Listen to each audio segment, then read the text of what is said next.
Imagine sending your 3-year-old child to the store for groceries, or your 5-year-old to grab takeout. While most parents wouldn't dream of it, TVO's new series, Old Enough, sets out to explore what happens when we let kids out into the world alone for the first time. Joining us now to discuss just how resilient kids are these days, we welcome Alex Russell, psychologist and co-author of Drop the Worry Ball, How to Parent in the Age of Entitlement. Emil Niazi, writer of the parenting column The Hard Part at The Cut. Nikki Martin, chair of Early Childhood Studies at the University of Guelph-Humber. And two parents whose son Simon participated in Old Enough. They are David Clemmer and Stéphane Aubin. And hello, nervous parents. Hello. You're still around, you're doing okay. We're doing okay. We welcome the parents, we welcome the experts, and it's great to have this discussion here about this program that, I don't know about all of you, but I was a bit terrified just watching it, let alone going through it. So, Stéphane, shall we start here with how terrified you were to allow participation by your young kid in this to begin with? Oh, I think it was a mix of being terrified because I knew the city could potentially swallow him up, but also being very excited because I come from a relationship where we often have this discussion of, you know, offering more independence and wanting to pull back. We really are the yin and yang of allowing kids to explore life on their own. So I was very excited for this challenge. You were excited. You were petrified. Nervous wreck. Yes, you were. Absolutely. Yeah. Simon had just turned 5, sending me into a market that's so busy. You know, my anxiety goes off. So to send him there, and of course with the crew, but I don't know the crew, and I just assume that they're going to be everyday real people, so he is not on to it. Just explain, David, how it worked, because his task was what? So his sister was having a birthday, so we wanted to do a birthday, and he loves to entertain. So we had to get some ingredients for Frankie's birthday. So you sent him to the St. Lawrence Market in downtown Toronto. Yes. To buy 2 red snappers. fish. Yes. Yeah. 2 baguettes. A ledge of cheese. or wedge of cheese for a charcuterie board, Yeah. and grapes, both red and green. And Stéphane, technically he's not on his own, right? He's got a film crew disguised following his every move. Well, it's a mix of feeling like a horrible parent because you're sending your kid into a very busy place on their own, but knowing that there are 8, 9 camera crew disguised, and a lot of the vendors are aware that this child will be coming in, so they're on the lookout. But the key is to really let him find out where he's going on his own. And you sit there as a parent, nervous, going through every scenario, catastrophizing, and then hoping he's gonna say please? Is he gonna be polite? Yes. David, when you told him, here's what we would like you to do, was there any hesitation by him about doing this without his parents? Oddly, no. Like, to my kind of demise, I was hoping that he'd be like, no, I have to go with you. So of course work called, so I had to take the work call. And I'm like, Simon, can you at least start with this grocery list that we need? I'll meet you, or if you finish the tasks, come back out and hopefully Daddy will be finished the call. And he was gone before David could finish the was sentence. like skipping by. I'm like, Simon, do you know? Yes, I know, just leave me alone. He was fine with the whole thing. You were not. Totally, I was not. And then I was pacing, and then I was like, okay, this is an hour and a half. He's in the market. What is he doing? And PAs would come out the odd time and be like waving, and I'm like, no, don't just wave to me. How's he doing? Like, is he saying please and thank you? Does he need to use the washroom? And, all well, these parent I things. just have to explain a dynamic. When we would have gone to the St. Lawrence Market as a family, it was not an enjoyable experience because David was constantly saying, where's Simon? Where's Frankie? Where's Simon? So this exact scenario without us there, seeing that unfold on TV was magical. The show is called Old Enough. Shall we have a look at how he did? Oh, Sheldon, absolutely. if you would, let's roll the clip.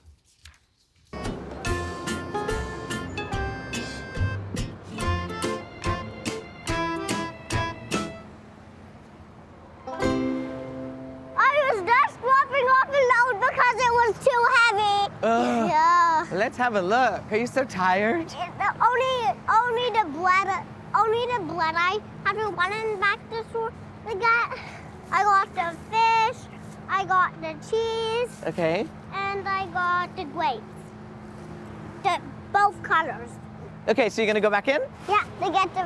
What kind of bread? What kind of bread? The long bread. Yeah, how many? 3. We only need 2, but 3 is good. No, close. Come on, buddy. You are so scared. It's so funny. No, Okay. it isn't legit. Alex? Paranoia. Oof. What can kids learn from this kind of experience? You know, what kids learn from this is that they can do it. And so when parents believe that their child can do it, the child learns that he can do it. But conversely, when you don't give him this opportunity, your expectation is that he can't do it. And that's what he internalizes. The way you see your child is how he sees himself. And so you don't want him to see him as being capable of something he can't do. Right. To go down to do this all by himself without all that support wouldn't be good for a 4-year-old. But to know that he can and to believe that he can changes his sense of himself. He sees himself as competent. Nikki, there are several episodes obviously in this series, and in some of the other episodes, there are 3-year-olds being sent by themselves to go run errands, go to the dry cleaner, get the hem of Dad's pants fixed. I mean, some of the details, and a 1-inch hem, and the kid got it all right. Yeah, like the kid nailed it. But what do you think about the idea of a 3-year-old being sent out on errands to begin with? I think that those 3-year-olds, I think you have to know who your child is. And I think that's a really important part. Not all 3-year-olds or even 5-year-olds will be able to do that. And I think that it's about giving challenges inside. So what I thought was really great about the show is in those 3-year-old episodes, they actually showed the children organizing the house, doing little chores. So the parents knew that the child was capable of taking on a little bit of risk or responsibility. So they weren't out in the wild on their own. And I think it's important to think about adversity, how your child manages with stress and because we don't want to develop resilience, we don't want to give so much that they crumble. We want to give enough that they know that they can be successful. And I think the important part that we saw in all of the episodes is love. And I mean love as the science of love, as what it truly is, of having the child feel seen and heard and valued, know that they have a safe space to land, and know that they are trusted. When you know that you're trusted and you can come back and you can make mistakes and you can fail and take risks, you can do amazing things. And I think that's what we were able to see in the show that I was really impressed with, regardless of age. 3, I would be uncomfortable with. Emile, how do you react to what you saw? I think it's great. I have 3 kids, 6, 4, and 7 months. And one of the things that I'm constantly thinking about, just like you two, is how can I help them gain independence, gain confidence while living in a city where there are risks, there are real dangers. Car is my biggest fear. And give them the sense that they can accomplish things that are a little bit scary and a little bit hard. It's so heartwarming and so wonderful and so funny. And I love that his instinct was to get 3 baguettes because that is what a good host does. Of course. And it really makes me want to give my kids a lot more independence myself. Alex, could a parent who watched these episodes be forgiven for thinking, this is nuts? There's no way a 3-year-old should be crossing busy lanes of traffic, even with a crossing guard, even with camera crews watching, on his own. They'd be right to think it's nuts without all of that support, because you wouldn't want to just send your 3-year-old out to the dry cleaner without that support. That would be not wise, especially with a busy street. But actually, with all that support, I think lots of parents might look at that and say that's crazy. And that's part of our culture right now. We are too often underestimating children's emotional competencies.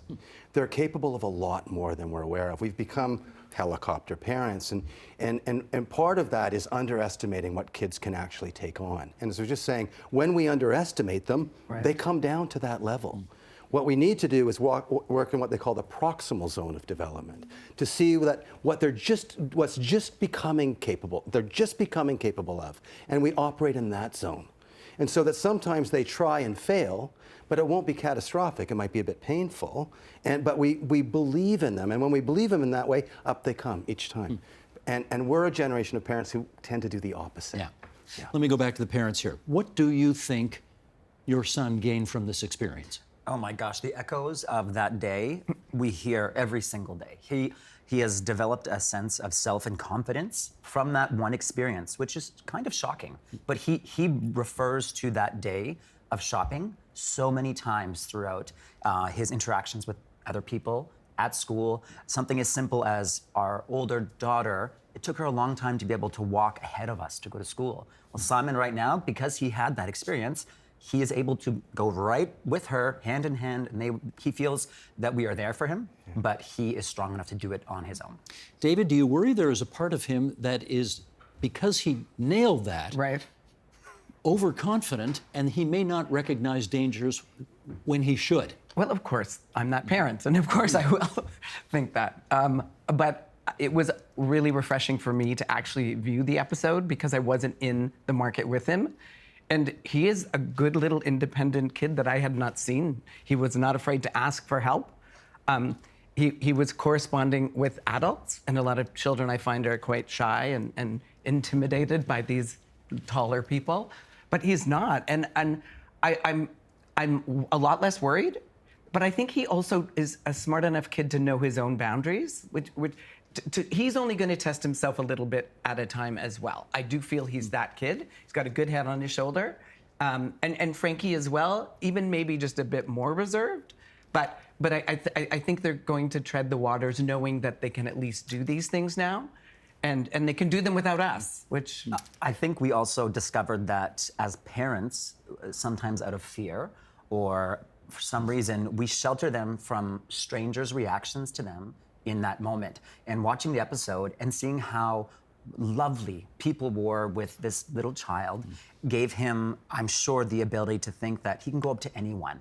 You know, we say don't talk to strangers, but I personally have never met a mean stranger in my life. You know, there's a lot more friendly strangers out there. So it's encouraging the proper interaction, and just seeing him do that in the market was amazing. David, there's a lovely moment in the show where one of the vendors is giving, I forget what it was, something, grapes or whatever, to your son.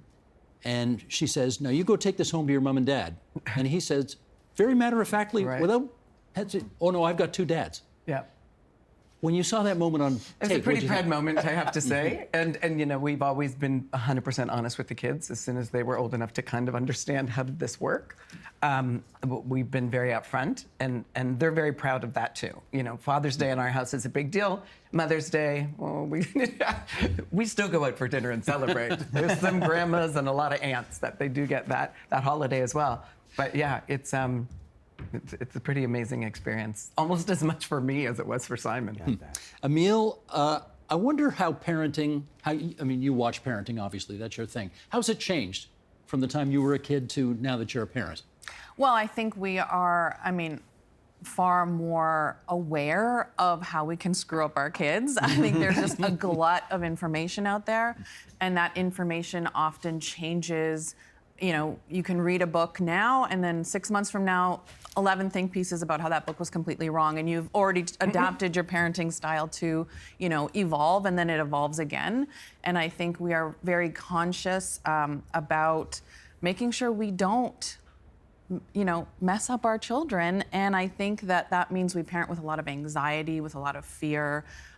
We want to really protect the kids rather than let them grow and evolve and understand how the world works. You know, I was thinking as we were talking how much by sort of protecting them, I'm not letting them figure out like what is dangerous and why it's dangerous, right? If I just say, you know, don't cross the street, they don't understand why if I don't allow them to actually engage with the world and pay attention to their surroundings. That's like our new thing at home. And take on some of the anxiety. Yes, exactly. So he's learning to be anxious on his behalf. Right. So- When because we he do the knows what's worrying for dangerous. them, they don't learn how to be adaptively anxious. Yes, exactly. And I think when I was a kid, it was all about sort of like benign neglect, you know, they're there, it's very loving, but you know, that's why we had latchkey kids, and that's why we had, you know, I had a house key and basically sort of like figured it out for myself. I can't imagine like letting my kids just walk home after school alone, make their own food, and then I'll be home when I'm home. But was it so bad? I mean, here we all are alive. And I think, yeah, we're just very, very conscious. And I think we parent under surveillance too, whether it's on social media. I was thinking about how the vendors sort of had to be aware, because I think these days there's just as much fear that someone will see your kid out on the street alone and then call someone, and now you are in big trouble. And I think, you know, whether it's true or not, I think we perform parenting just as much as we engage in the act of parenting as millennials and Gen Zs and parents of younger kids Let me today. follow up with Nikki on that. Do you notice a significant difference in the way that, say, boomers versus millennials versus Gen Z, Gen Z, however you pronounce it, how they all parent? Well, yeah, because life changes, right? Like life is different now. Before the internet, we had this experience of our worlds were really small and they were our communities. And so I remember walking down the street and being like, there's homes with stickers on them that I can go into and they're safe when I'm walking home. So if I feel unsafe, I can ask for help. And I don't. block parents. They were block parents. That's what it was called. Parents. That's right. Yeah. And now that we don't have that, we don't have those safe spaces. But that was one of the things I loved about watching Simon as well, was that he was confident to ask for help when he needed it. And I think that comes from an internal feeling of people are there. When we're infants and in our first 5 years, what we learn is, one of the things we learn is internal working models, is how the world works, how relationships work, how can we feel confident with people. So if I have at home experiences that I can ask for help, I can fail, I can take risks, and it's safe and I'm cared for, then I can also ask you for it, and I won't crumble inside of me because I have a strength inside of myself. I don't need somebody outside of me to take care of me. And I think that's what we're aiming for.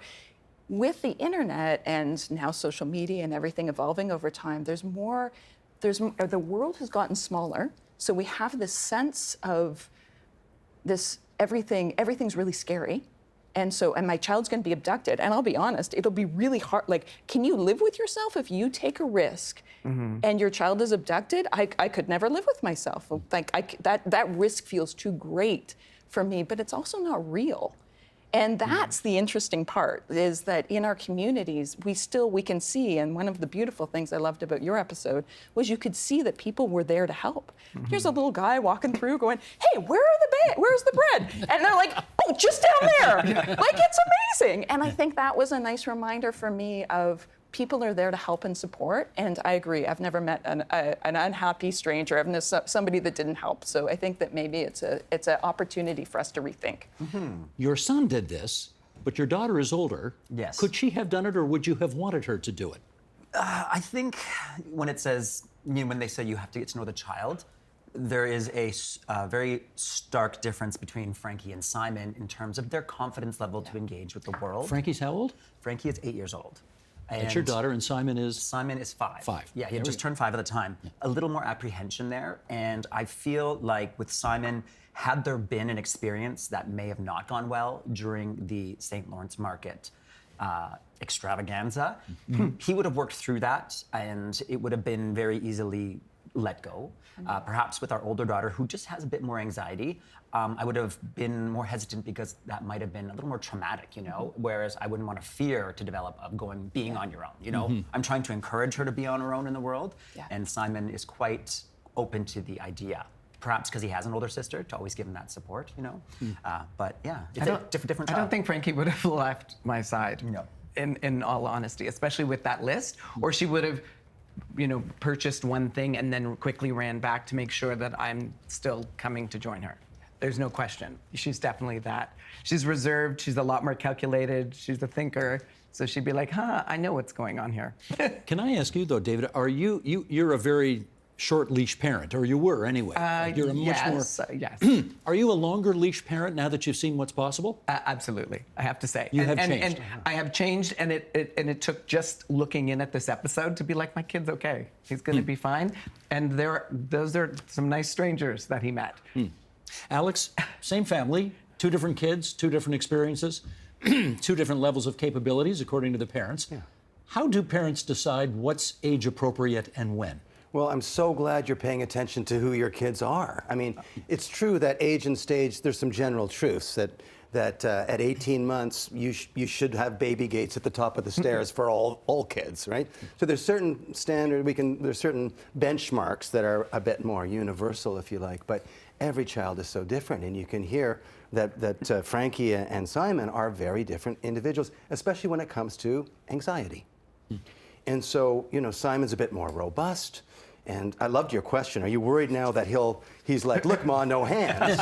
and you're realizing, no, actually what happens is when kids go through this, they learn how to be, I said it earlier, adaptively anxious. It sounds like Frankie has a little bit more predisposition towards some anxiety, so he's a little bit more close to home. And so this wouldn't have been a particularly fun exercise for her at all.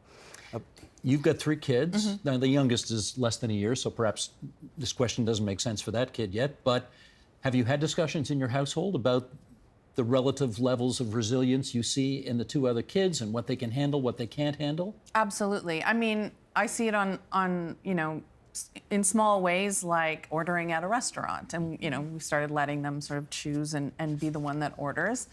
But to Alex's point, we went traveling this summer, and our oldest son is usually the very shy, anxious, reserved one. And, you know, up until now, we've kind of parented to that. So, you know, very, very protective, very conscious of not having his feelings hurt or giving him too much. And we noticed over the summer, he just evolved because we did give him a longer leash. And he's just in 2 months, he's so much more confident. And then now we're parenting to that. And I think our default is our daughter is very vivacious and independent. And, you know, kindergarten drop off, she just started in September. She was like, see you later, couldn't care less. Whereas my son cried for, I think, an entire year. You dropped the daughter off and you cried. Exactly. She was just like, flicked her hair and left. But yes, knowing the kids, but seeing how much my son was able to change with a little bit of independence and confidence, it's made me think, how much more can I give them? And how much more space can I give myself as a parent to meet them where they are at, as opposed to where I think that they're at? Nikki, there's an expression, 95% of what we worry about never happens. But boy, oh boy, that 5% really terrifies us. Really does. How do we learn to parent without being consumed by the 5%? Yeah, I think this is a really important question. So, and I struggle with this. I've struggled with this a lot myself. Not everybody comes from the same experience in life, right? We don't all have happy experiences in childhood where we have to, and then we become parents. And I think every parent wants is to make their experience of their child better than they had, right? You want to have happy, healthy children, and sometimes it's really hard to know how to get there. So it's about learning, because if you haven't experienced, it's really hard to do something you've never experienced before, right? If you've never experienced that feeling. So it's about trying, parents need to try themselves. How do I take a little bit of risk internally? How do I let go a little bit? And what happens? And I would say a watch, wait, and wonder approach, right? You make a change, watch and wait to see what happens. What does the child's reaction? And then you can give a little bit more, and you can develop this confidence within ourselves. I think sometimes we look at the child, and this is a great conversation. We think about temperament and all of these things of who the child is, but we forget about ourselves, and what parents bring to the table really makes the difference. And so being able for ourselves to grapple with our own experiences and our thoughts about, why am I doing this? What is safe? Is this mine? Is this my fear? Or is this real fear in the world? And being able to play with that internally and allow a little bit here and a little bit there so you feel comfortable, and don't overwhelm the child with like a sudden throw out into the woods, but allow that slow progression for both of you. It will grow beautifully, and a great relationship will form. And what I really think is important, and what all of the research says is, really, if a child feels safe, if they feel like they are trusted and are safe in the world, then they will have an idea that their world is safe, and they will be able to have great success in life. Let me pick up on that, because parents could be excused by watching the local news every night to think that we live in a world of complete mayhem, where there are carjackings every minute of the day, there are stabbings, there are murders, there are, children being picked off the street, whatever. There is undoubtedly an emotional reaction to seeing all of that on the news. Let me ask our director, Sheldon Osmond, to bring this chart up, because here are the facts. Crime rates in Canada, measured per 100,000 population, we're going to go back to 1962. This is all StatsCan data. Property crime and other crime, quote unquote, peaked in the early 90s. You see, and I guess for the people who are listening on podcasts, I'll just describe. We've got 4 lines on a graph here, and we're going across from left to right, and crime levels are fairly low in 1962. They come up and they start peaking in the 1990s. Terrible recession in the early 1990s may have had something to do with it. But then since then, the lines on the graph start going down. And even violent crime has grown relatively little since the 1960s. Now, those are empirically provable facts, but they may not deal with the underlying emotions that people feel when they watch the news. So, Emil, start us off here. If the facts suggest that we are actually not living in a Mad Max country, how do we parent accordingly? Turn off your social media. Don't spend hours watching really scary TikToks that suggest that, you know, if you go to Walmart, your kids will get kidnapped in the parking lot, because that's not the reality. Pay attention to what's actually happening around you and in front of you. That's what I do. We live in essentially downtown Toronto. I feel so safe. My kids feel so safe. But what I ask of them is just to pay attention to their surroundings. And I think, you know, that's what I try and do. I try and assess what's actually going on. But when I do get lost in social media, my anxiety and my fear ratchets up. It's noticeable in myself. You have the stats to back up that it is actually much safer. But it's hard not to parent to what you feel is happening around you. But really, I just pay attention to what's actually in front of me, and that is that we live in a very safe world. This is a very safe city. Right. And I don't want my kids to feel they're in an unsafe world. I want them to understand what is really unsafe for them. And like I said, it's cars for the most part, you know? So why teach them to fear an imaginary threat, kidnappings, you know, stabbings, when the real threat is often vehicles or, you know, not paying attention to where you're walking. And so I just really try and make them understand what's right in front of them. My kids are afraid that coyotes are going to crawl up and open the window and come inside their bedroom. You know what I mean? Like, kids are not afraid of what we think they're afraid of. It's not the boogeyman. So I think we should teach them what is actually right in front of them and what is going to make a difference in their world. Alex, I'll follow up with you. I mean, the crime stats are what they are, considering we're currently sitting in a city, depending on what boundaries you want to look at, the GTA, 6 million people, it's relatively little crime for a city of that size, but it's not nothing. Right. How do you convince parents not to be overwhelmed in parenting styles, depending on crime? You know, another thing to think about, we're talking a lot about anxiety, aren't we? I mean, and I'm not surprised we are. We were talking about how anxious you were, and we're talking, you know, and so the thing about anxiety is it's not a very reliable emotion. Anxiety is a combination of fear, which is an animal part of our brain, and anticipation and imagination. Anxiety is a hybrid, a tricky emotion. And as a result, it does all kinds of goofy things. For example, our anxiety systems mistake awfulness for likelihood. A couple times we've heard people mentioning child abduction, because it's awful. It's astronomically remote that it would happen. But because we're so scared about it, we drive our kids everywhere, and that's actually when we kill them in car accidents. So, you know, our anxiety systems is a really important emotion for us, but it's a tricky one. So another thing that parents really want to do is be aware of your emotions. Be aware of when you're in the grip of anxiety, because it's a little bit of madness.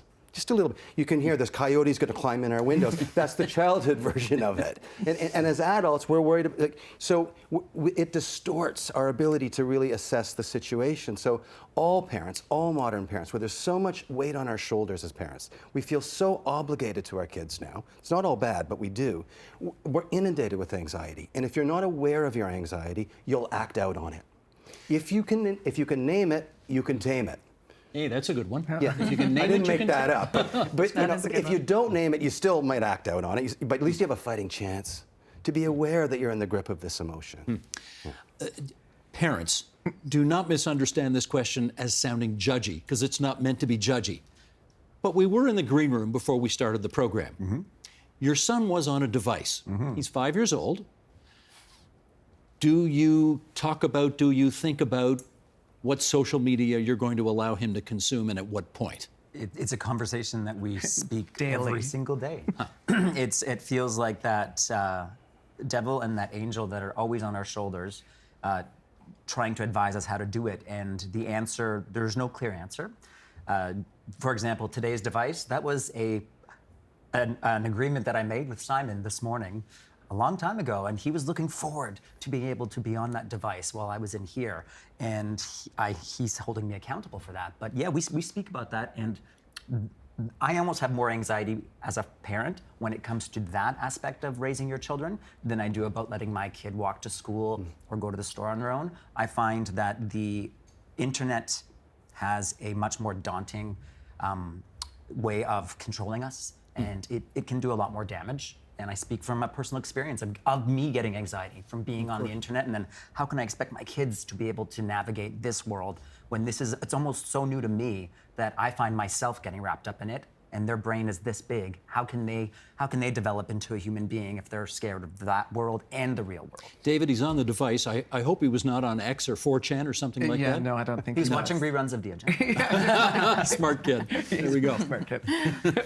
What do you allow him to see on the device? What is still not permitted? It's all very much a compromise, and I guess like anything, you know, here are a few chores that you need to do. Make sure you know, get dressed in the morning, make sure you brush your teeth, make sure you make your bed, whatever that looks like. It's the attempt anyway, and then you have like a half an hour. It has to be limited. And we always give a 15-minute warning and then a 5-minute warning just to kind of almost woo them off, because and obviously this is affecting them in this way by cutting it just off. It doesn't matter if it's been an hour. If we said half an hour only, they're very anxious and they're very upset with us. Why didn't you give me the warning? Why didn't you like prepare me for this? Like they're almost so addicted to it, is what is really concerning to me. But I know that on the other side of the coin, they're also learning a lot of things that I'm like, how do you know that stuff? And it's such a part of the world and their life now. Yeah. You know, the minute that we say, okay, we're taking a whole break from devices this week, it turns out that we need to be on the devices for school. So where do we draw that line as parents between, you know, you're talking to your grandmother on FaceTime, or we're checking in with my sister who lives in Alberta, or we have to do, you know, math on there. And the YouTube you're watching about natural disasters, you're actually learning things because you're teaching me. It's very confusing as a parent. Not in the classroom, as we now know. Yes. No not devices in the classroom. Great. This was great. Thank you, everybody, for doing this. I want to say Old Enough, which is the program we've been talking about, it's available for streaming on YouTube and on the TVOkids.com website. The show's a scream. It's absolutely a scream. We've all watched it here. It's just fantastic. And of course, if you just like watching television, as we used to call it, you can catch it on Sunday and Tuesday evenings on TVO, on the television set. Old school. Old school, that's right. Experts over here, two dads over here. Thanks so much for joining us here on TVO you. tonight. It was Thank great. you.